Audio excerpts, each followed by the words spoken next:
बिस्मिल्लाहिर्रहमानिर्रहीम। नाज़रीन अस्सलाम वालेकुम। नाज़रीन,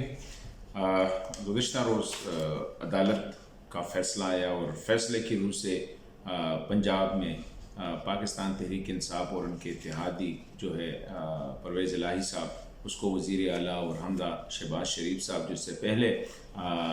डिप्टी स्पीकर की रूलिंग के तहत जो है वज़ीर आला बन चुके थे, उनको डिसीट किया गया और परवेज़ इलाही साहब जो है वज़ीर आला बन गए। और अदालत ने डिप्टी स्पीकर की रूलिंग जिसके तहत जो है उसने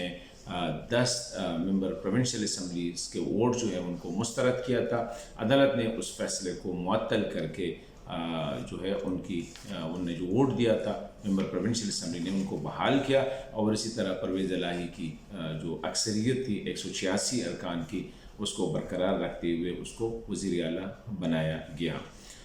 अभी इस फैसले के बाद मुल्क में पहले से सियासी अदम इस्तेहकाम, माशी मसाइल और बहुत से मसाइल से मुल्क को सामना था, लेकिन इस फैसले से लग ऐसा रहा है कि सियासी क़यादत और सियासी जमातों के दरमियान जो दूरियां हैं या वो जो इख्तिलाफ़ात हैं वो बहुत ज़्यादा मज़ीद बढ़ के सामने आ रहे हैं। बेंच के फ़ैसले के आने से एक रोज़ पहले जो मुल्क की ज़्यादातर सियासी जमातों ने, पाकिस्तान मुस्लिम लीग नून, पाकिस्तान पीपल्स पार्टी, जमीयत उलमा इस्लाम और दीगर जमातों ने मिलकर इस बेंच पे अदम एतमाद का इजहार करके ये मुतालबा किया था कि इस केस की हेयरिंग जो है वो फुल कोर्ट में होनी चाहिए। इसको भी अदालत ने मुस्तरद करके उसको कंटिन्यू रखा कि ये जो 3 रुकनी बेंच है जिस पे अपोजिशन का एतराज़ था, अदालत ने कहा कि ये क्वालिफाई है कि इसको सुन ले, और फैसला उस फुल कोर्ट वाला जो अपील था उसको भी मुस्तरद किया गया। और इसी तरह फ़ैसला जो है वो मुस्लिम लीग नून और पीपल्स पार्टी या PDM का जो इत्तेहाद है उसकी अगेंस्ट आया। अभी फ़ैसले पे एतराज़ हो सकता है और शायद फ़ैसले में कुछ लैक्यूनास भी हो, क्योंकि ख़ुद चीफ जस्टिस अता बंदियाल ने इसी फ़ैसले में लिखा है कि माजी में अगर जज से, मतलब वो ख़ुद अपनी तरफ वो इशारा कर रहे हैं, कुछ गलतियाँ हुई हो तो उसको करेक्ट करना जो है ये तकाज़ा है कानून का भी और हालात का भी तकाज़ा है। माजी में अगर एक फ़ैसला आया था जिसकी क़यादत अज़मत सईद साहब ने उस बेंच की थी, 8 रुकनी बेंच थी, उसमें पार्टी का हेड जो है उसको बहुत ज़्यादा मतलब एक अहमियत दी गई थी कि उसके फ़ैसले को अहमियत होती है। आर्टिकल 63A जो है आइन का, उसके मुताबिक पार्लिमानी पार्टी जो है वो पार्लियामेंट के अंदर फ़ैसले करती है।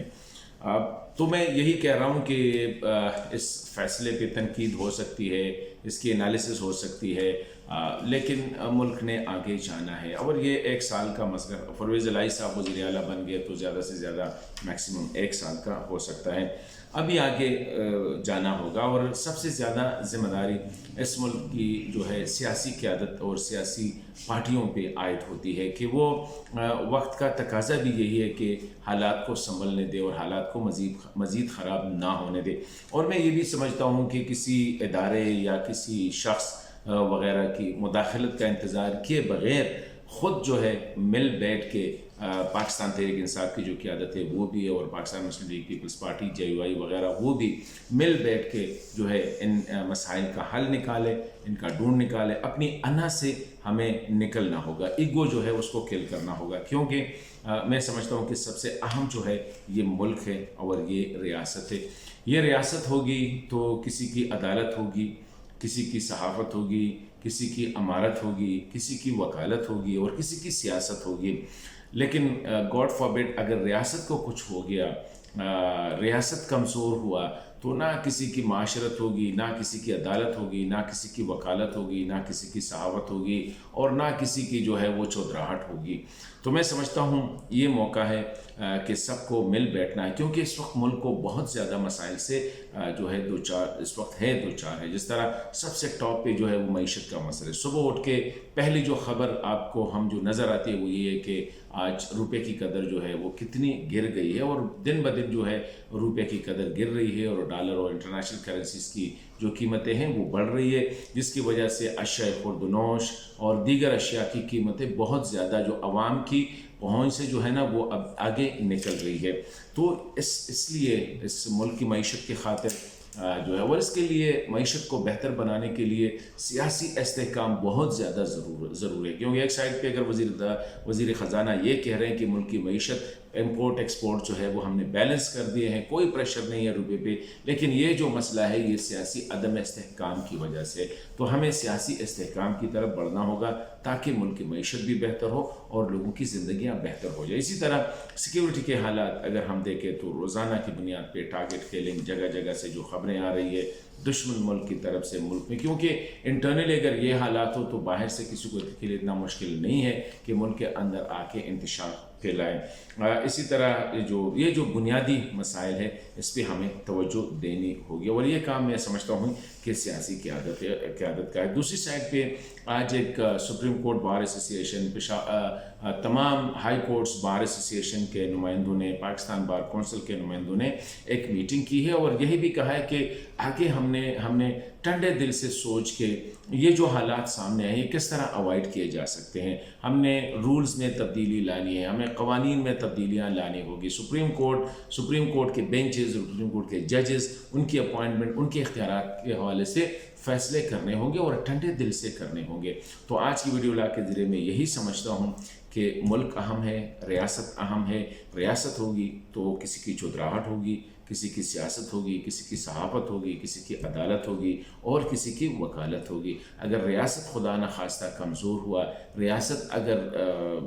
مشکلات سے دوچار ہوا تو پھر جو ہے آپ جو بھی ہے آپ کچھ بھی نہیں ہے, کیونکہ اس وقت جو ہماری پوزیشن ہے اس ملک کی وجہ سے ہے, اس پاکستان کی وجہ سے, اس ریاست کی وجہ سے. اسی لیے میں کہتا ہوں, اپیل کرتا ہوں کہ ہماری سیاسی قیادت کو ان حالات کا ادراک کرنا چاہیے, اپنے ایگو سے نکلنا پڑے گا. جو بھی ہوا ہے, جس نے جو بھی غلطی کی ہے, ابھی یہ نہیں ہے کہ آپ نے یہ غلطی کی ہے, میں نے یہ غلطی کی ہے. اس وقت مسئلہ ملک کا ہے اور اس ملک کو بچانے کے لیے ہم سب نے مل کے اپنے مفادات کے بجائے قومی اور ملکی مفادات کو سامنے رکھے, خواہ وہ جرنیل ہے, خواہ وہ بیوروکریٹ ہے, خواہ وہ جج ہے, خواہ وہ وکیل ہے, خواہ وہ سیاستدان ہے, سب نے مل بیٹھ کے اس ملک کو بچانا ہوگا. اس ملک کے جو مسائل ہیں ان کو ایڈریس کرنا ہوگا اور جو ہے آگے بڑھنے کے لیے لائحہ عمل تیار کرنا ہوگا تاکہ ملک بچ جائے, ریاست بچ جائے. تو ہماری سب کچھ جو ہے تب سیکیور ہے, ورنہ خدا نخواستہ انہی حالات میں اگر ملک کو نقصان پہنچے تو الٹیمیٹلی